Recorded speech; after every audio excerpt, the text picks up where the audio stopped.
Core group. All right. Okay, so welcome everyone to our third session of Introduction to Mindfulness. Today we'll be talking about the mindfulness of emotions and feelings. This, of course, is very important, I'm sure, to everybody in these times when there are a lot of heightened emotions and we are dealing with other people's emotions as well. So this is what today's session is going to be about. We'll have an arriving practice that features work with pearls of wisdom, as I call them. We'll have a talk on feelings and emotions. We'll have some deeper practice on what I call the pause, relax, and open practice. And then we'll have some reflection and question time. So I think what we'll start out with is to arrive where we are and to what we call collect our pearls of wisdom. So I will begin that now. So letting yourself quiet down, settle and center yourself. You can be seated, standing up, lying down, whatever is comfortable for you, as long as you're alert and awake, able to participate in this. You can close your eyes or lower your gaze as it's comfortable for you. And next we will have 3 full breaths that you can take in through your nose, out through your nose or mouth.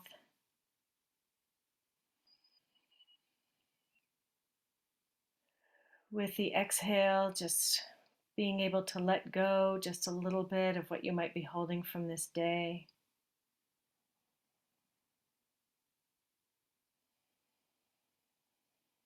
Knowing your breath is always available to you. Now we will focus on the anchors. The anchors that we learned a few weeks ago are breath, sounds, and body sensations. Now let's start with the breath. As you feel comfortable, just allowing the body to breathe itself. Following that breath into your chest, feeling the chest rise. And as you exhale, feeling the chest fall. Feeling your belly rise. Exhaling, belly fall.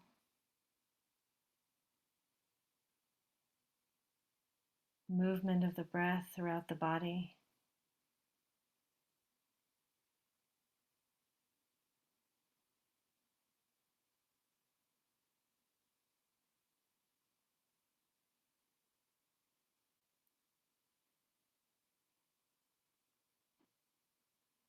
Now we will turn to sounds for those of you who prefer that. You can be listening for sounds in your environment, in your house.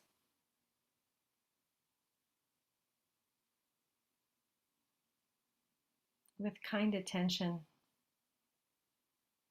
No need for judging where they're coming from or why.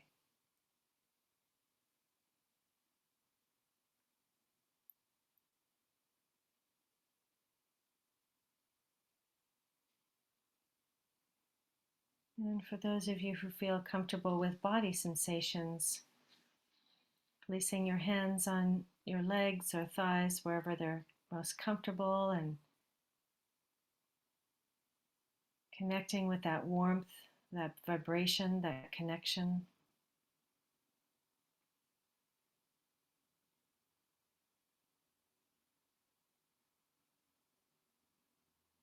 You may find a special connection between your feet and the ground, the earth rising to meet your feet.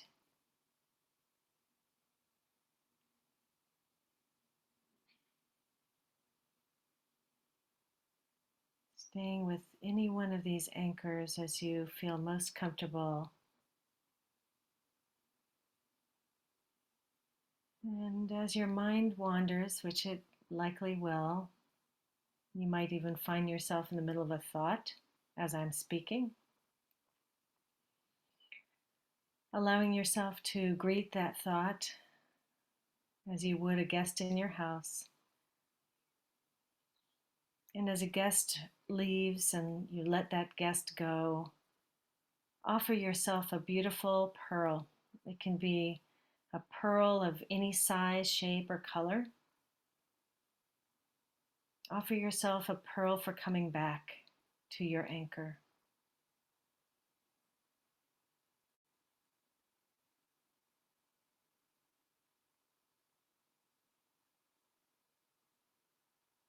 You might find that you're collecting pearls tonight.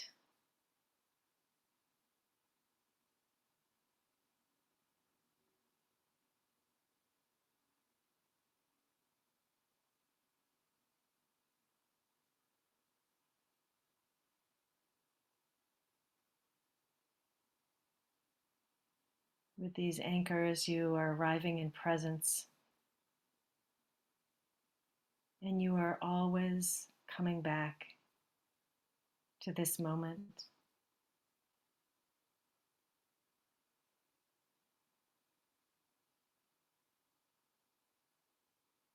With caring and kind attention towards yourself.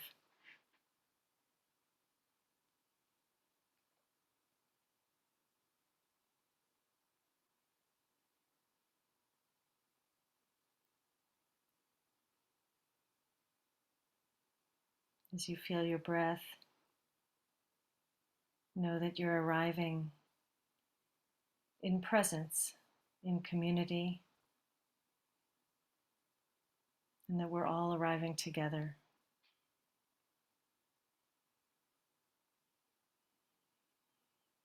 Go ahead and take a deep breath to come back to our place on the screen together. Allow the light to filter into your eyes. And if you'd like to, go ahead and stretch the arms out. Thank you. So the wisdom in this practice is about the coming back. Some days you'll find you have a lot of pearls, and some days you might find you have a calmer mind. But what is clear by the science and by practice is that a calm body can promote a calm mind. So if you're looking to settle down your body, your mind, it really is a common practice to start taking those breaths and find yourself really in those anchors. Okay, thank you for your practice. Um, I would like to check in now about any experiences you've had with mindfulness meditation practice during this week. In particular, any body practices that we did last week, things that you might have thought about or observed this week as you practiced. So, any takeaways or integrating practice into a routine? I would love to hear what you've been doing. You can go ahead and unmute and go ahead and speak. I had one. So I'm Emily, and this week I went to an event a couple weeks ago, a virtual one, and the author Ocean Vuong was talking about how they come back to this idea in Buddhism about the tree. I don't know if any of you are familiar with that, but that reminded me of the body practice where the idea is that you're rooted as a tree and you can let, say, joy, come through, and kind of the limbs of the tree sway, or you could let, rain come through, but you don't want to let the branches of the tree go one way or the other. So I kept thinking about that when my mind was very in my head. Then I thought, okay, like the tree rooted. So that's something that came up for me. I like that, Emily. Thank you for sharing that practice. That seems like a wonderful way of honoring these trees around us that essentially can stay alive forever. They are the one plant in this world that we really admire for their longevity and what it is that they're doing to stay around, right? There's a lot of wisdom in there. So thanks for pointing that out.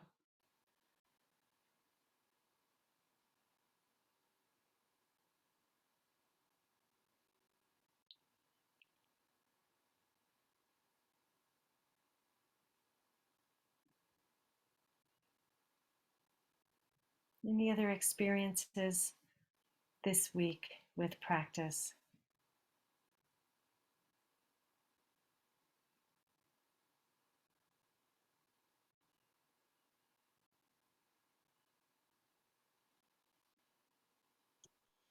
Earlier in the week, I was going to the office, and I encountered a lot of traffic because there was an accident up ahead. And then I'm thinking, I began thinking, oh, this is going to make me late. And then I stopped myself because I was getting uptight about it. And then I remember, you know, with your voice, you mentioned about taking the breaths, the cleansing breath, and concentrating. So I just took a deep breath. We weren't moving anyway, and closed my eyes for 2 seconds. And then when I opened them, I just started looking at the trees and the sky and tried to be thankful, and that calmed me right down. So I arrived much better than when I left my home. Sounds very powerful, Anna, what you a practice that you had, even in a few seconds, you said that it took you to find a different way of relating to your outside experiences. Yeah. Thank you. Thank you for that practice. I think you're demonstrating that, you and Emily, demonstrating that this kind of mindfulness can be accessible wherever you are. You really don't need 20, 40 minutes to have to have the real lessons of the practice come through.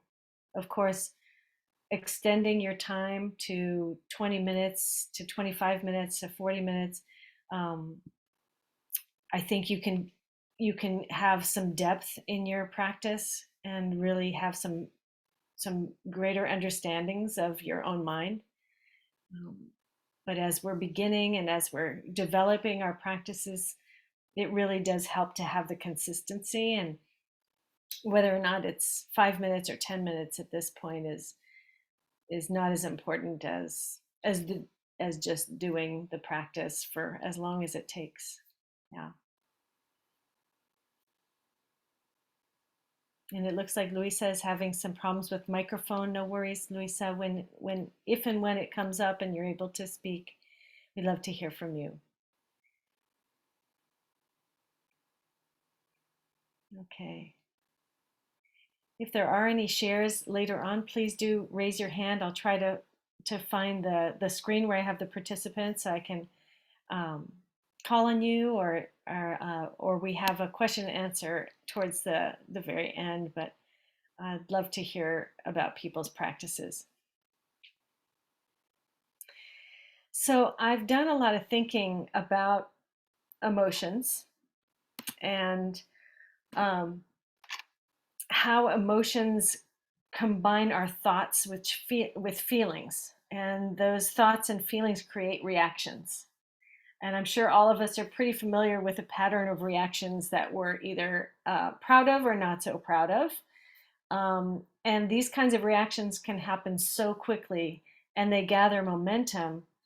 So what we're going to talk about and do today will hopefully um, catch them before they start taking off and become uncontrollable, and deepen our understanding of what is actually happening, and also having a chance to relax the body and find a way of actually responding with wisdom and with some discernment about how to respond wisely. It really is about that.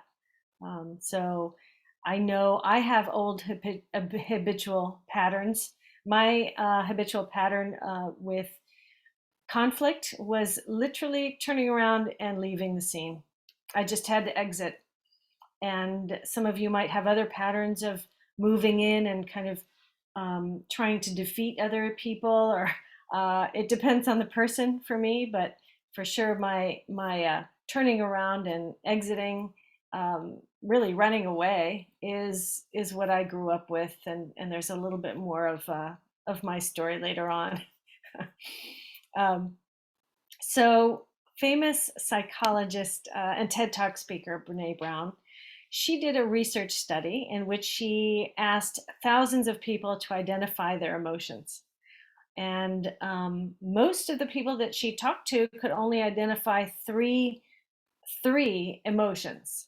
Now, does anyone here kind of know what, or can guess what those three were? What would you say if you were a person that she had asked? You can unmute yourself or put in chat, whatever's comfortable for you. What three emotions do you think most people can identify? Sadness, anger, joy. Happy and sad and okay. Happy, sad, angry. Yeah, it's the happy, sad, angry. She said essentially happy, sad, and pissed off, but I think anger covers it. For sure, that's about what people could identify. And naming emotions, we're actually going to be able to think a little bit about that today. Whether happy, sad, pissed off, or more is a really important part of mindfulness. So the next few minutes, I'd like to explore how we can recognize and name these kinds of feelings and emotions, because when you name them, you become less identified with them. And by doing so, they can lose the power that they sometimes can have over us, and you can experience some freedom. So we all probably have a story of losing our cool. I certainly have. Some of you may not know or think of me as a not calm person, but I definitely have a temper, and I believe it stems from what Anna brought up before, which is traffic. Traffic. I grew up in Los Angeles, and as you probably know about Los Angeles, we have tons of traffic at all times of day, and it's much worse now. I was dealing with a great source of stress in my life in my 20s. I was having to work in opposite sides of the city. And I had a job in one side of the city. I lived towards the south, and then I had my classes on the west side. And not very far away from each other, maybe around 4 to 6 miles between all these different places, but it would take me maybe 2 hours to get from place to place. It literally was the entire day in my car. So one late afternoon, I was leaving work. I was actually working for a labor union in East LA, and I had not yet finished a big health survey that we were supposed to complete, and it was supposed to go out to the members the next day. And I was very stressed. My work was unhappy with me, and yet I had to leave early to catch a class on the west side. So as I'm leaving work, all hurried and really feeling pretty awful about myself, my mother calls.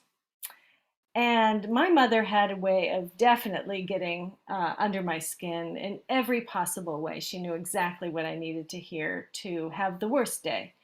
So she let in on all of the issues that I was not dealing with at home. And I just closed that phone up. Were flip phone days. And I get in my car and I'm already pretty upset, pissed off.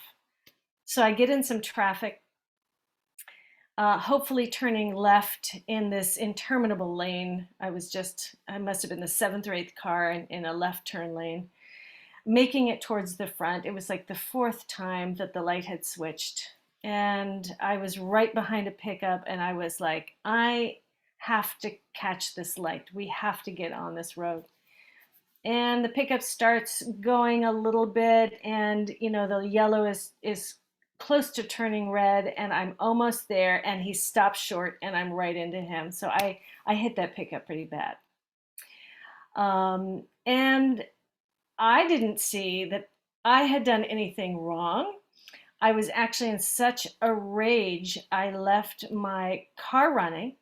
I get out of my car. I go flying over to the people in the pickup truck, and I start blaming them for stopping short, for, having, ruined my day, blaming them for why did they stop? They had no right to stop. All sorts of different things that came to me to say in those moments. And I get back as they're trying to figure out what's going on. They're writing me, their insurance information so that I can call their insurance to get my front end fixed. And everything is just really strange to me. But I get back in the car and I'm merging back into traffic, get to my class on the west side, and go home. There was certainly no processing of what had happened. I didn't want to tell our family about our car that was now ruined in the front, and I just felt like the best way was for me to just open my books and start studying for the evening.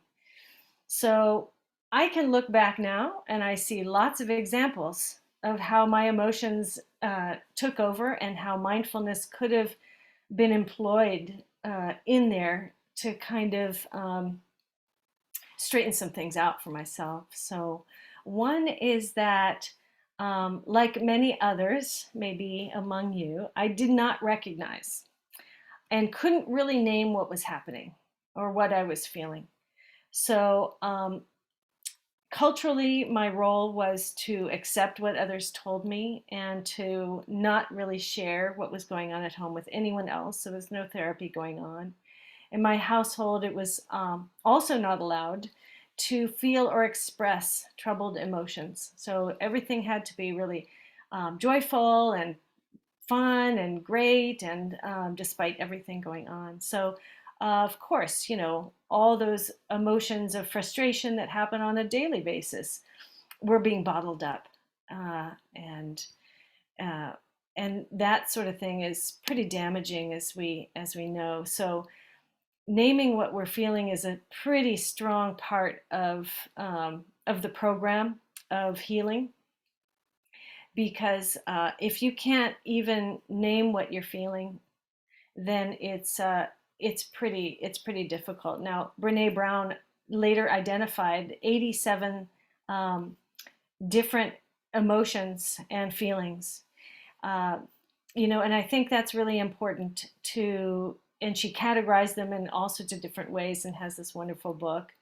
And, that there are lots of ways in which emotions and feelings are slightly different from each other, but we kind of say, well, it's all happy or it's all sad. So it really is good for us to get a little bit more attuned to how we are feeling and what we're feeling. So another thing I could have learned back then is having some orientation or some basic training about what happens when we're stressed or anxious to our brain. Basically, flipping our lids is a statement, a kind of cultural statement about what happens when you're angry. You flip your lid, and it's not that different from actually what happens in the brain. So when there's a calm mind, the brain is like a fist, and you have your frontal cortex, the part up here that's able to think and rationalize and make decisions and kind of take step by step, analyze some things, decide what the best course of action is, things like this. So when the brain is calm, you have the ability to kind of respond wisely. But so much of emotion is in an uncalm mind. And when that happens, we flip our lid so that cortex is no longer available. What is available is now in a different part of the brain that is in the fight, survival, freeze modes. You might know fight, flight, or freeze, or appease. And so that's what's available to us in those uncalm modes. We can't really have access to be able to think, what is our next step? What's happening? We're in a survival mode, right? So um, this is important because we need to be able to make important decisions, especially when we're being threatened. So how do we do that? It's not easy. We have to go back to a calm mind to be able to do that. There's mindfulness meditation actually.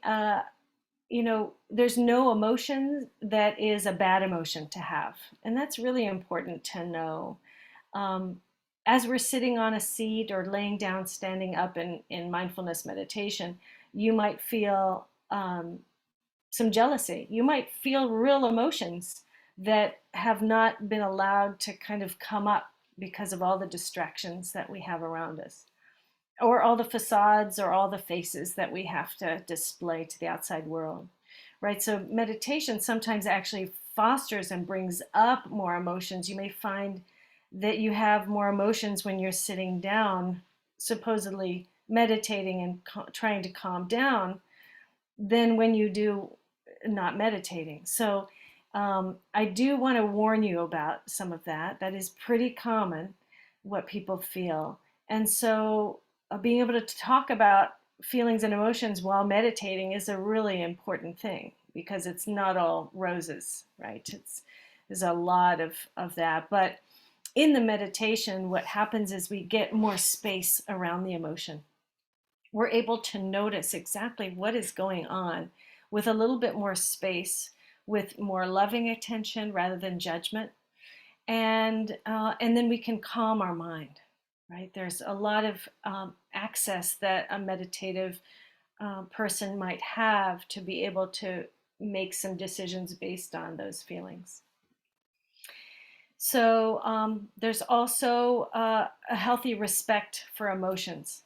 Now, I looked up the word respect, and the Latin root of it means to look again. So to respect something means that we actually look at it again, we see it again. So with emotions, to respect them means to take a second look at them, to ask, okay, what is this? To kind of like do the double take, what is this that just happened, right? To meet an emotion respectfully, actually with some kind of recognition of what it is, and then allowing it to be there, of course. And so, of course, at the time of this accident, and in my 20s and 30s, generally, I was not aware what I was feeling at the time. I wasn't even aware of my rage in the moment. So I didn't think of myself as a rageful person, or as a person who has any rage, when in fact I really did. So awareness itself is a very important tool with emotions. There's this meditator. His name is Gil Fronsdal, and he teaches a lot of meditation, and he talks a lot about emotions. And he says, so part of being aware is to feel the emotion in our body. Basically, you give the emotion some room to embody itself, to kind of take hold somewhere in the body. He says that you can compost, essentially, composting your feelings back into the body. You drop them in and you feel what takes hold, like what's activated there. So having an embodied, meaning having a body sensation uh, related to that emotion, is an important part of what therapeutics and therapy does. Is oftentimes counselors and therapists might help us define exactly what's going on in the body according to that emotion. That's a wonderful practice, and it's no different than the suggestions on the cushion when you're not in the therapist's office. How do you work with these emotions? So important part of being mindful of emotions is that you can be aware of them, but you don't have to judge them or shame yourself for having them.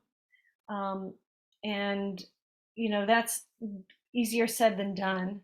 To cultivate some kind of compassion, which we'll cover in the next session next week, to have this compassion for ourselves is to love, forgive ourselves, and it fills us, actually. So rather than um, reject ourselves or feel like we ought to be one way or another, just accepting what is.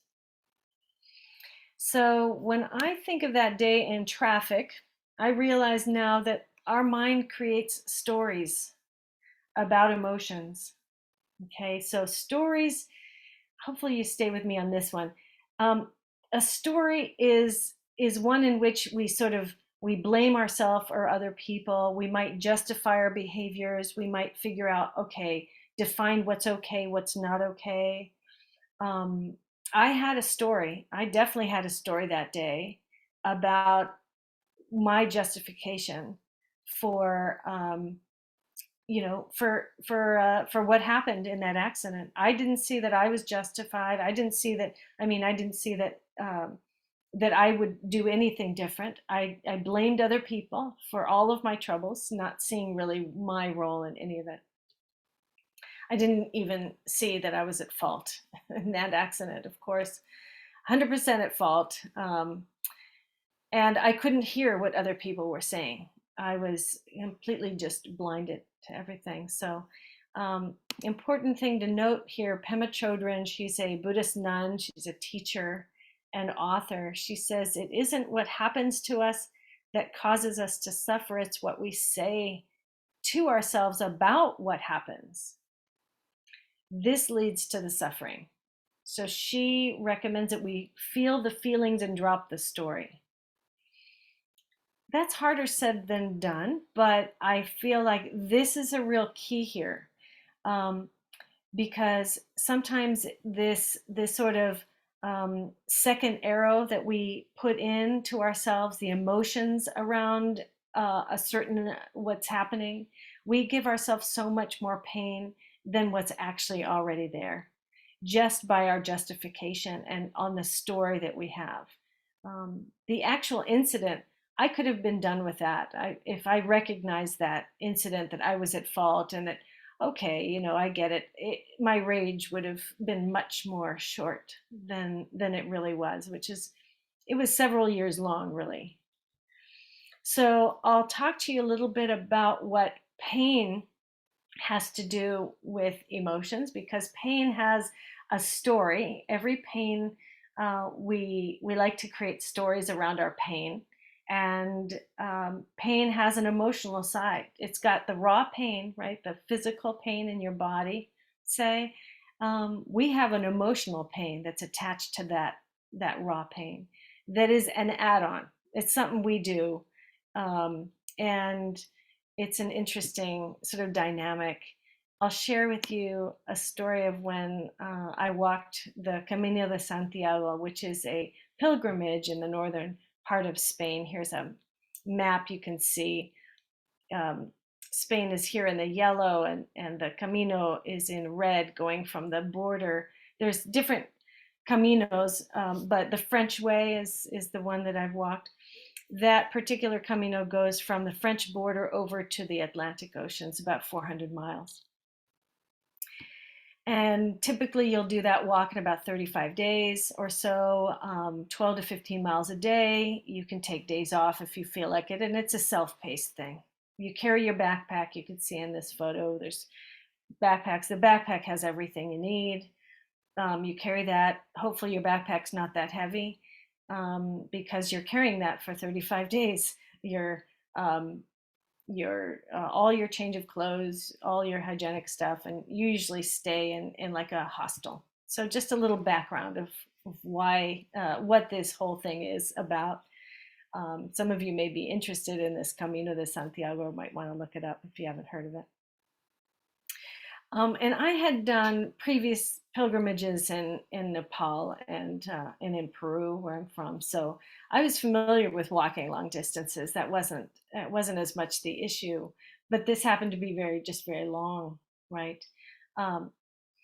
So I was actually interested in teaching a class on spirituality and pilgrimage and how that impacts your health, the impacts of those two things.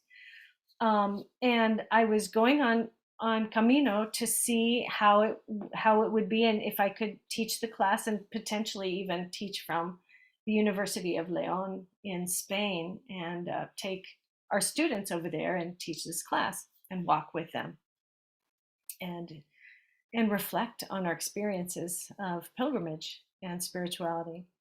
So I went there with a whole lot of hopes and expectations. And I went there already having some foot pain just from the prep hikes that I had been doing beforehand. Um, but it evolved into a full stage plantar fasciitis. And if any one of you know, it's a really strong, um,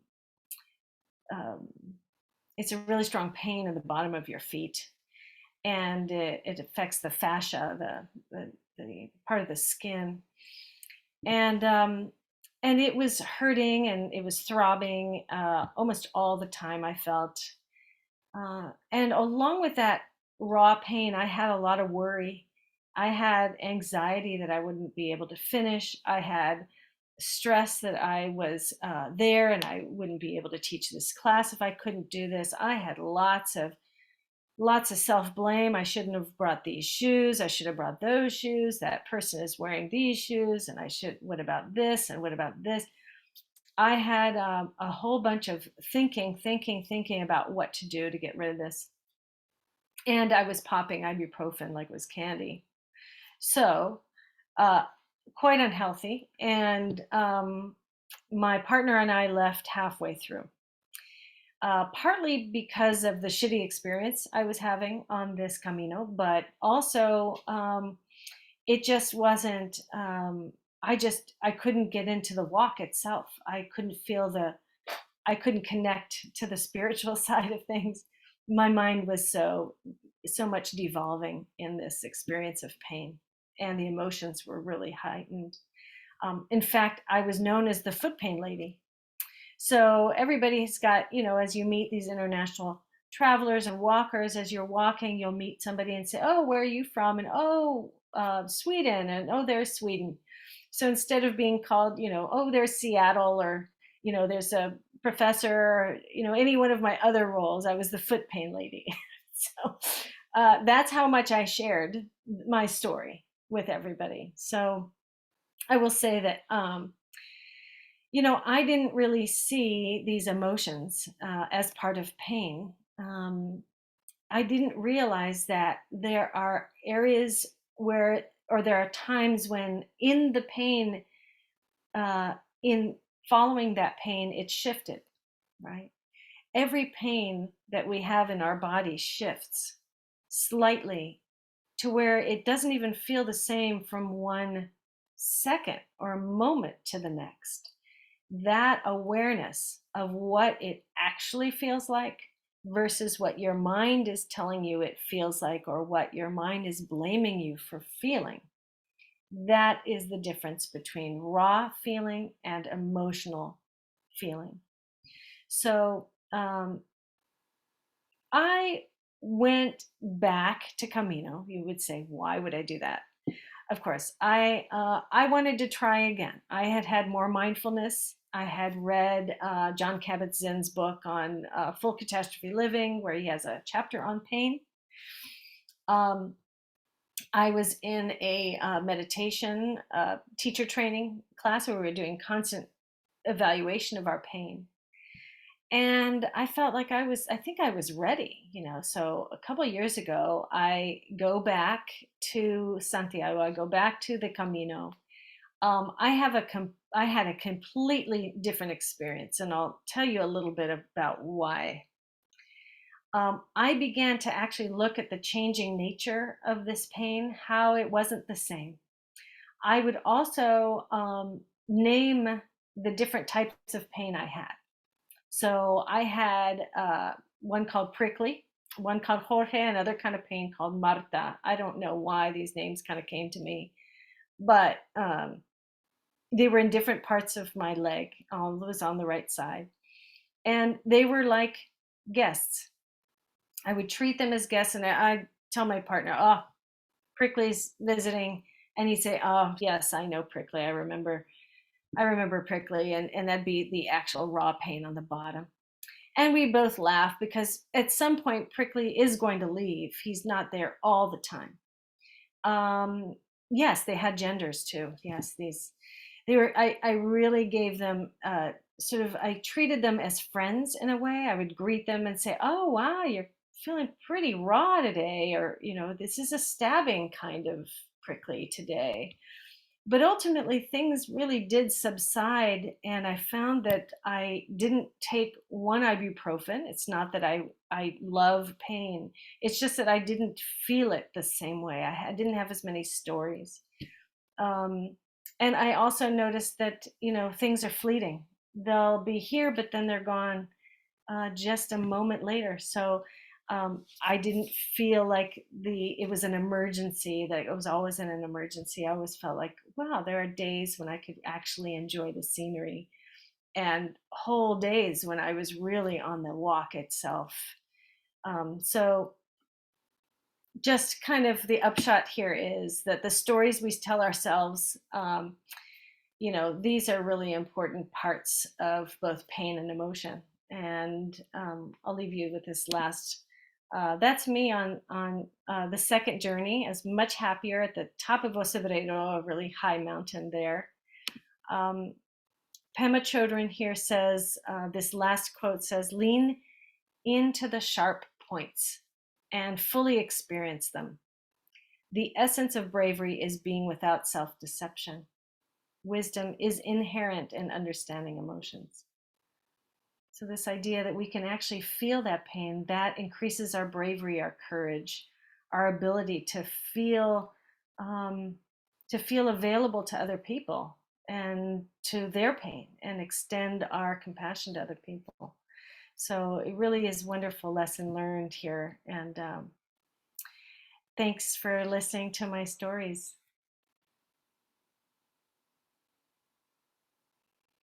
I would like to, if we have questions at this point, we could take some questions, but we could also go into meditation practice. I don't know if anyone has a question at this point.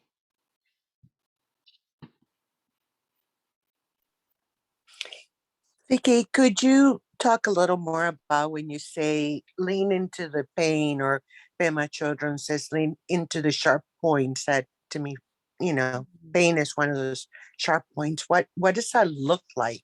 Hmm. Thank you. Thanks for that question, because it does sound a little bit it does sound a little bit nonsensical, right? Why would you lean into something that's hurting you? Um, so I believe what she's meaning by that, and my experience of it, because we should all not believe just what I'm saying. We should actually go home and experience these things for ourselves, draw our own conclusions. That's a lot of this practice is about that. Leaning into the sharp points to me means really study what is happening with the pain. As you become more aware of it, you begin to know how is prickly different from Jorge and Martha. All of these pains came and went, but they had different natures to them. And I would be so intent on figuring out and noticing, like, what really made things worse during certain parts of the day. And I would care for my feet in different ways rather than blaming my feet. So I believe that it means ultra awareness of noticing what that really is, what that pain is about, is kind of the leaning in that I'm thinking that she's saying here. And the essence of bravery meaning not looking away, right? Not dulling my pain because of my fear. Yes, if I have to at some point, if it's too much, I'm not that kind of person to make myself suffer. But the pain that I was having wasn't so bad that I couldn't understand it better and give it some love, and it would actually go away when we'd laugh. We would just laugh and laugh and laugh and laugh, and it would, because of all the names I was giving my pain. And then it would just subside, because our neurochemistry is such that if you smile, if you laugh, these sorts of changes happen in the brain, and they can lessen pain immediately. So I believe that that's what she's talking about is really moving into it and not moving away from it and trying to just make it go away or ignore it. Does that make it more clear? Is that kind of That is excellent. I kind of thought that might be, and I'm just thinking about what name I'm going to be giving my shoulder pain that has flared up really bad the last 3 weeks. It sounds like a Nancy to me, but I a lot of Nancy's.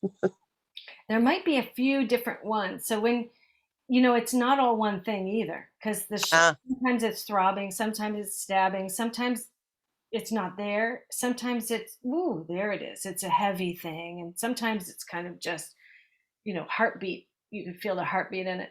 Like I encourage you to study that and kind of break it apart into its very minor pieces, and you can begin to really be acknowledging the times when you have no pain. It's mm, not always there.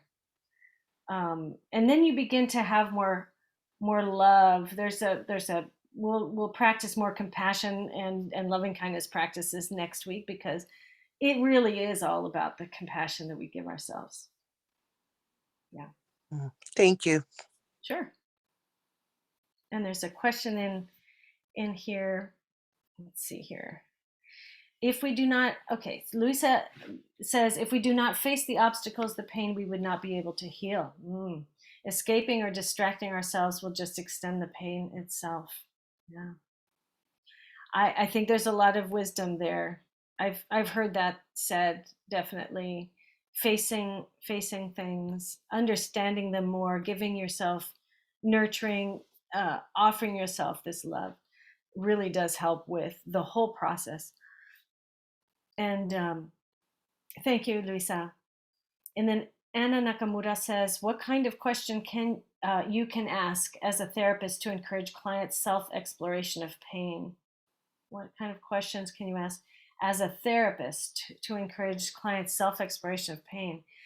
I'm not sure, Anna. I'm not a therapist, but what I imagine there's a lot of writing about, I'm pretty sure about, is thinking about investigating where the pain is happening exactly and allowing an investigation of what it feels like, and then in its entirety, and really in going in there, having some bravery with exploring that to certain points where it's not overwhelming. Because if I would imagine if a client gets overwhelmed, there's no return to that kind of space.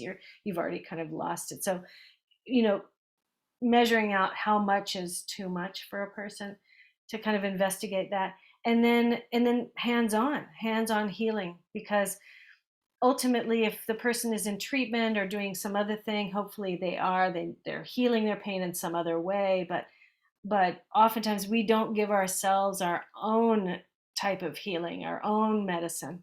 And that personal medicine, that love, that respect, that regard, that acceptance, um, that nurturing, that knowing that your body is trying to heal, and sometimes that the healing is the pain. We know that when your white blood cells are attacking an area, there is pain there. That's what's recognizable about that. So the body is activating. Um, it's in there doing some work, and we can thank our body for doing that kind of work. That's at least what I think one could do, but I'm not quite sure. There might be. Sure, Anna, thanks. Yes. So let's have a meditation practice now, um, to open a little bit to our feelings and emotions. This practice in particular is very helpful when you can recollect a time when you had a less than great experience communicating with somebody, or understanding somebody, or being misunderstood yourself. So, this is a really good practice of opening to those feelings and emotions that happen during those interactional times, and nurturing a calm heart for yourself. So, uh, all right. So let's begin by finding a comfortable position. making sure that whether it's sitting down, standing, or lying down, that you can remain alert and awake, and maybe have a back that is straight, erect, no slouching, just so that you can remain with us. So I invite you to take a few deep breaths, releasing whatever you might be holding in this moment. You can close your eyes or lower your gaze to the ground as you feel comfortable.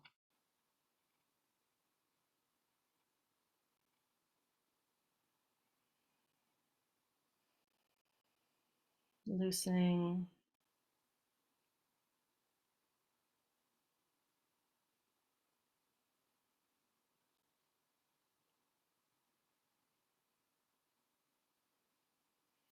So for this practice of opening to feelings and emotions, I invite you to take a few moments to think back to a recent situation with another person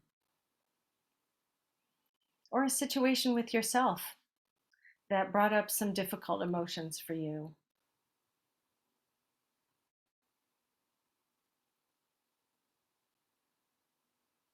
In thinking about this, it may not be best to choose a strong traumatic event, since that introduces a lot more to this practice than we have time for. So try to put yourself in the middle of a situation where a feeling or emotion arose.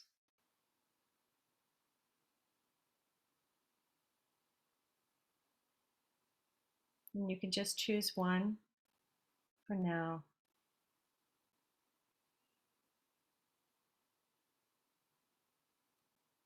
See if in your mind's eye you can remember some of the things that were said to put you right in there. Things said, where you were, where this happened. We're going to replay a little bit. Okay.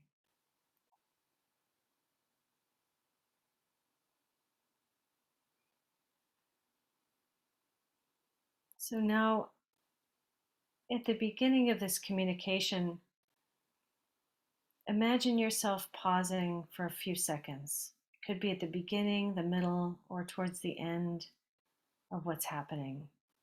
Imagine yourself pausing. What does that pause look like?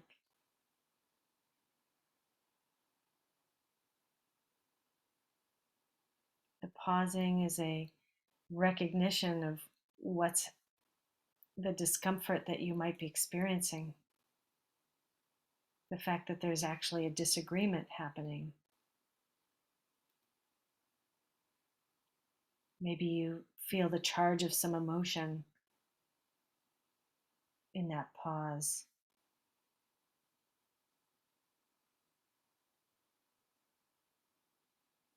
Okay, and at this point, I'd like you to follow that by a breath or two to let the tension in the body relax and let go, if that's available to you.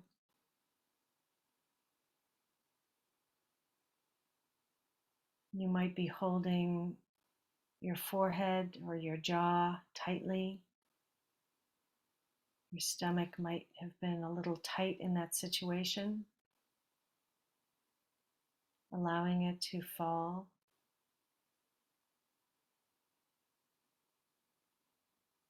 The breath can help to release these areas.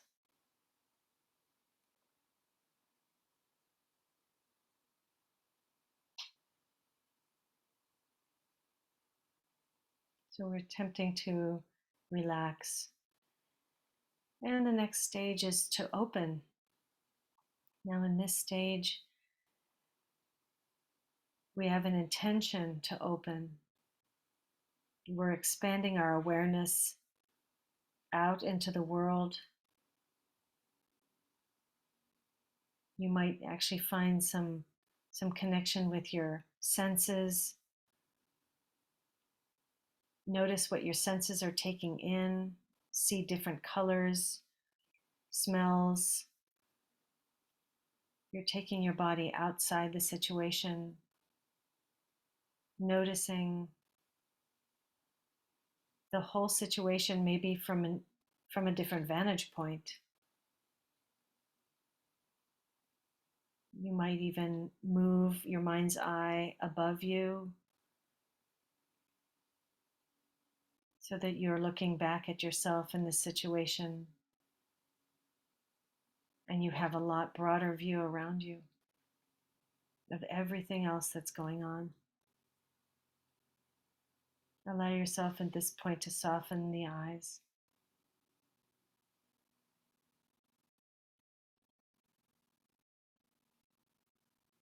Continuing with your breath.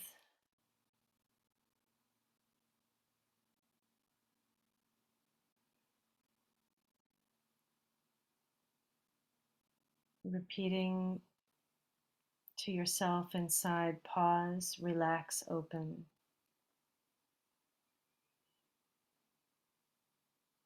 Pause, relax, open.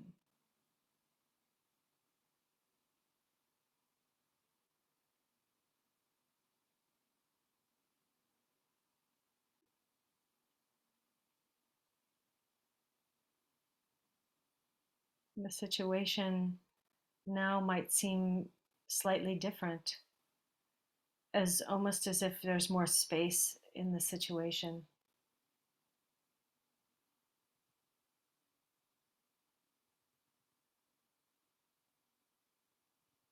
More space to use language that might bring you together with this other person or with yourself, might lead to more peace, reconciliation, love, and connection.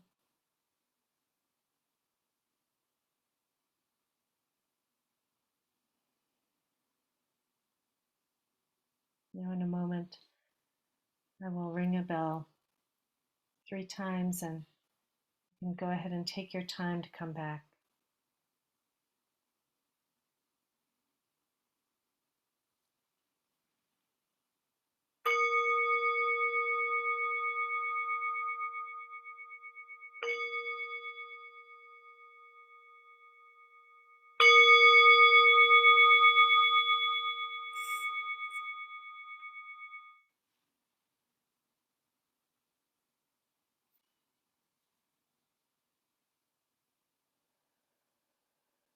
Taking a deep breath.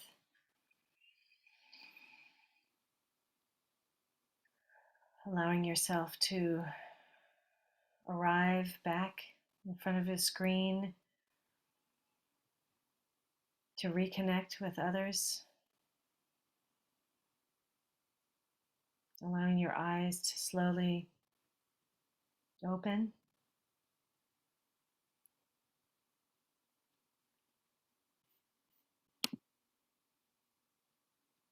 So as you see on your screen, if your eyes are open, that this being a pro, pause, relax, open, pausing, noticing the discomfort, the charge of your emotions in that situation. That pause can be maybe a breath long. It doesn't actually have to take very long to pause. The relaxation is the one where you might need a couple of breaths to actually achieve that. And letting go of tightness is key. So when the body is more calm, the mind is able to be more calm. And then opening,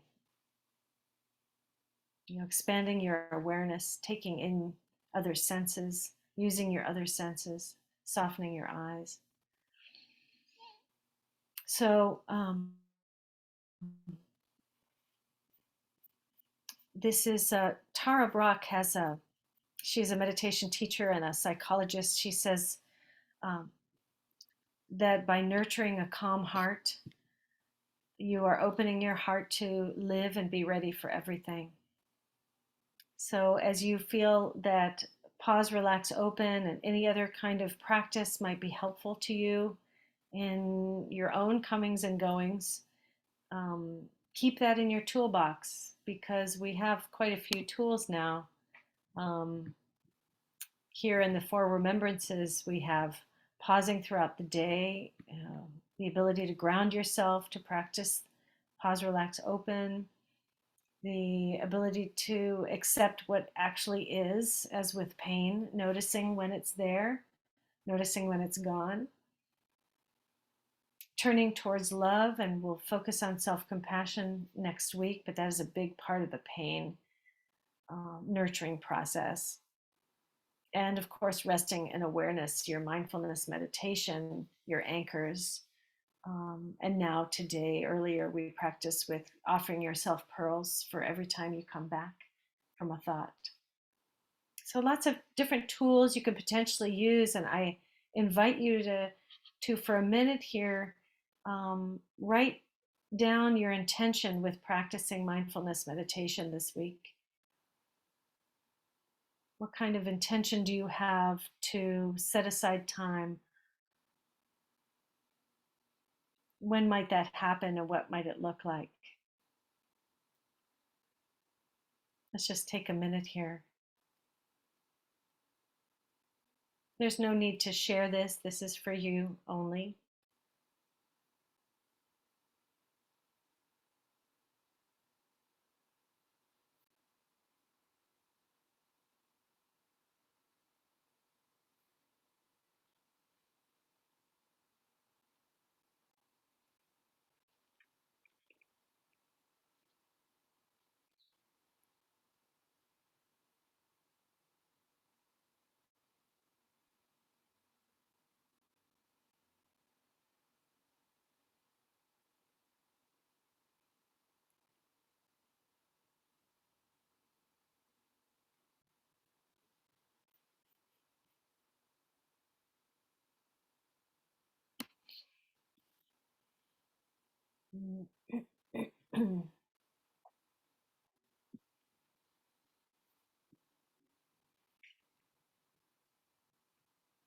Thank you. So this is an opportunity for questions and reflections, anything's learned, anything you'd like to share with others. Or if for those of you who would like to share your intention, I open this space for that.